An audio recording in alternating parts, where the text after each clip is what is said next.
This is Tim's hat, made by Tim. As you can see, it's beautifully crafted. It is a top hat of sorts. On top we have a clock, and it is beautifully crafted, as you can see, all done in leather. It's beautiful, it's really lovely. That's where I keep propping up the camera to talk to you. Right, there we go. That should be more or less comfortable, I think. I should be able to reach me into there. Yes. If I sit back, I'm not too sure. If I sit back, you probably won't see me, so I'll move you over. It'll take a while to get sorted, but there we are. Right. Polyamorous and monogamous relationship. That's what we are. Tim is polyamorous and I am monogamous. It's a strange cup of tea to drink if you don't know about it. Tim is a highly sexed man who needs more than one woman. Mind you, most men do, but they just use it as an excuse to cheat and play around against their partners without their partner's knowledge. Tim, on the other hand, is open about who he is. He is polyamorous. He likes to play with multiple women. And I just happen to be the one that lives with him and loves him and intends to spend the rest of her life with him. And I am monogamous. I can't get that word right. I just cannot. My tongue just trips over it all the time.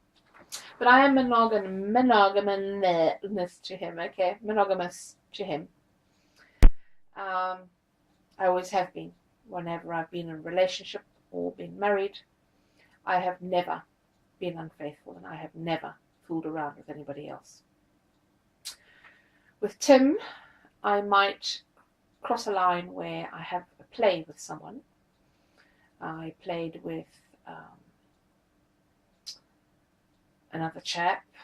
Tim sat and watched us play, but it was a takedown fight where I resisted and he took me down with a pair of handcuffs and then proceeded to spank me with his hand and with various little paddles and crops and canes and things.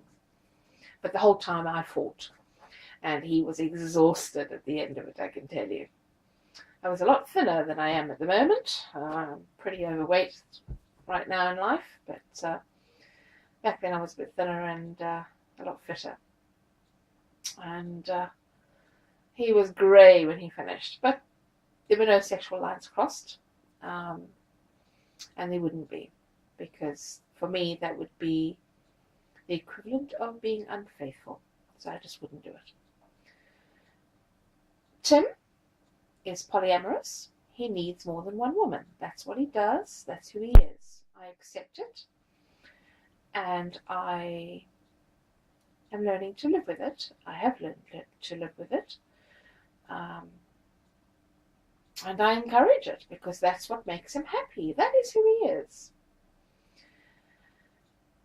We have a young lady who currently plays with Tim. Well, there's a few young ladies that play with Tim, but one in particular who I went out to lunch with today,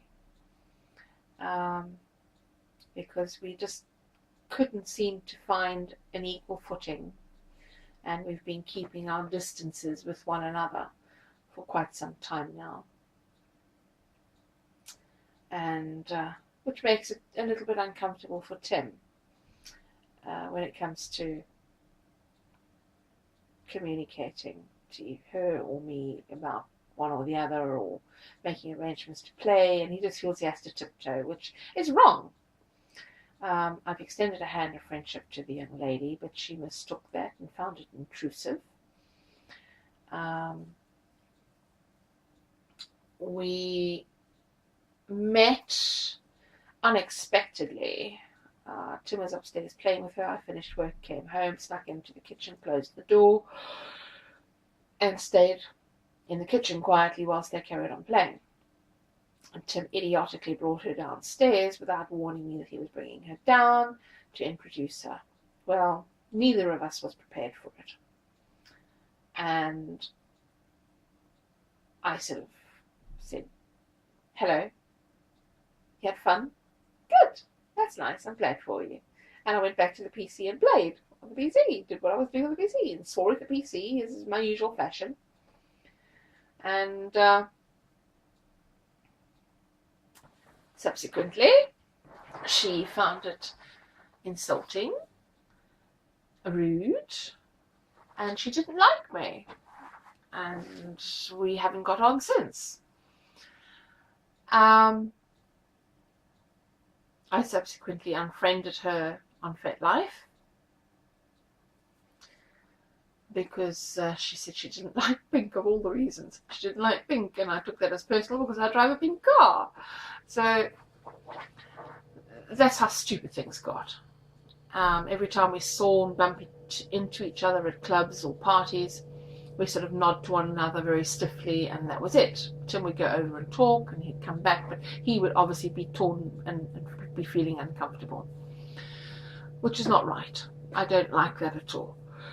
So, this young lady is a carer.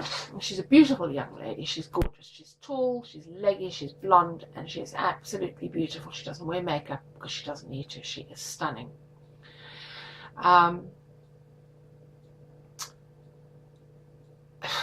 lost my train of thought because I was thinking how beautiful she was, or is rather. What was I saying? Yeah, so I've decided that this young lady and I need to get along. Now, she's a carer, a living carer, on a extended contract, and she's taken 6 weeks holiday now, where she's moved into Andover to an apartment, a furnished apartment, or partially furnished, I'm not sure. But I was concerned that with her coming here for 6 weeks, that she wouldn't have all the stuff she needs, such as blankets, towels, bedding, knives, forks, that type of thing. And I voiced that opinion to Tim, and I voiced the opinion that I think she also needs to have a car so she can come and go as she pleases without relying on buses. Perhaps we should put her onto Tim's car insurance and let her have Tim's car for a few weeks while she's here. But unfortunately, Tim's car's about to seize up on a bearing, so it's not a good idea. It'll take longer to get it fixed and sorted than it would just run down to the little shop down the road and get her a little cheap runabout for under £1,000 that she can use to run around in. And I said to Tim, I have absolutely no problem if we did that, because we could always sell it at the end of the 6-week period when she returns to her job. So I then put that into writing to her and sent it to her on FetLife, along with a fact discussion about who I am, what I'm about, and how I've only tried to be friendly. How I was also thrown the first day we met. I wasn't expecting it just as much as she wasn't. And it's unfortunate that what happened. And I think because the fact that, she's playing with Tim, and Tim is the most important thing in my life, and I want Tim to be happy, that we should somehow find a way to be friendly with one another and get along. And I said to her she should discuss all these things with Tim when he sees her tomorrow. Anyway, I got back a one-line message saying, "Do you eat Chinese?" So I sent back a one-word answer, yes. Or 3 words, yes, I do, or something along those lines. The following evening, she was at Tim's at the shop when I went to fetch Tim from work, and we made a detour via Lidl's on the way to taking her home. Sorry, I'm yawning. So that Tim could get some items out of Lidl's that he was after. The moment he stepped out the car, we sort of spun around on each other and said, right, let's do something, let's get sorted. We need to be able to get along with each other. And she said, well, I think we should go to lunch tomorrow or Saturday. And I said, whatever suits you. She said, whatever suits you. So I said, well, I can only do it on Saturday because obviously I work. So Saturday it is. That's today. Excuse me. And we went to lunch today. And she was absolutely lovely. She's bright, she's intelligent. And we had lovely conversations. We found out that we had one thing in common, and that's that we both hate children. We're not too keen on Muslims. Sorry, all the Muslims out there. I just don't like your Sharia law. I think it's a load of crap, and I don't like the way you treat women. So there, shoot me for it. Why don't you? We found out we don't like Muslims because of the way they treat women, and pretty much we've got two things in common. I suppose that's better than nothing. It's a good start. But now we're able to talk to one another, we're able to smile, and we're not tap dancing around one another anymore, which is nice. So we can now go forward, and Tim can carry on playing and having fun with her. She could have fun. Oh, I'm so sorry, I'm yawning. I think I actually need an afternoon nap. Oh, I'm such a baby. I think it's good. I think the lunch went very well.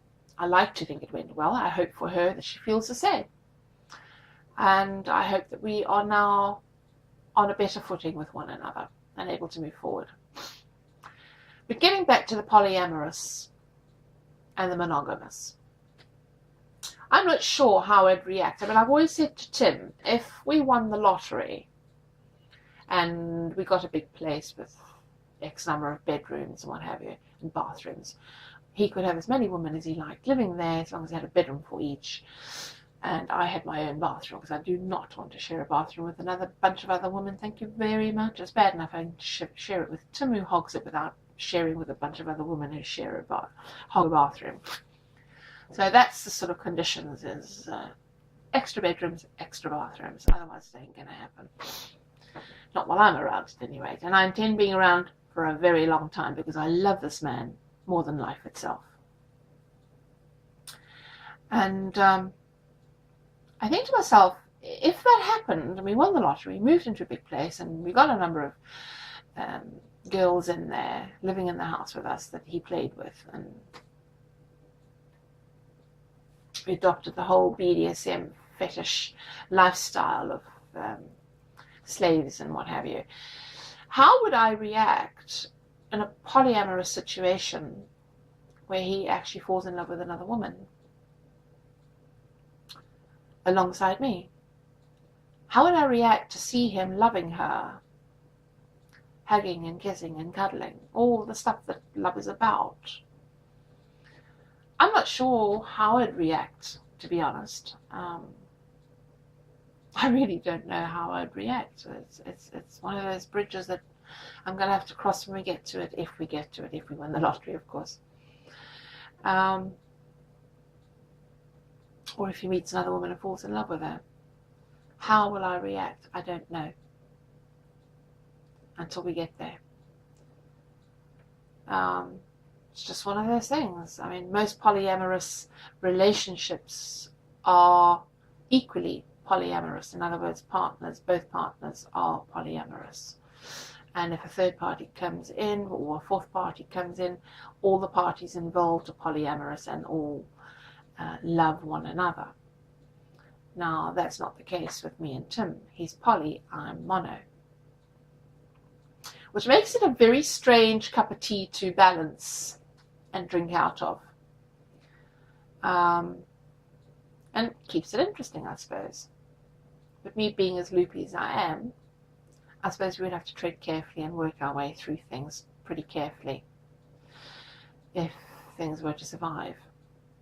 But I love this man very much, and I will protect and defend my man, and I will protect and defend my love for him and being with him. If I was under threat of being ousted by another woman, I would probably turn into a really catty female, I would think, because I love this man very, very much. He's brought me to life in many ways, and he's made me very, very happy, and I couldn't be happier.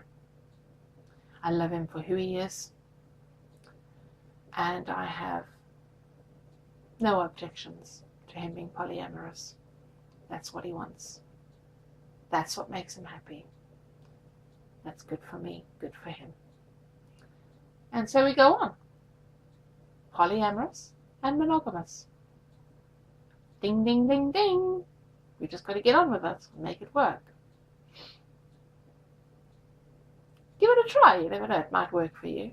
May not, but don't come blame me if it doesn't.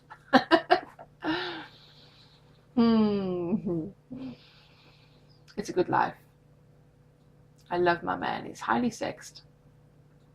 He's as kinky as fuck. He's as naughty as fuck. He has an imagination that stretches from here to the moon and back when it comes to having sex or sexual play or sexual fun and games. And I couldn't be happier. I love you, Mr. Timby.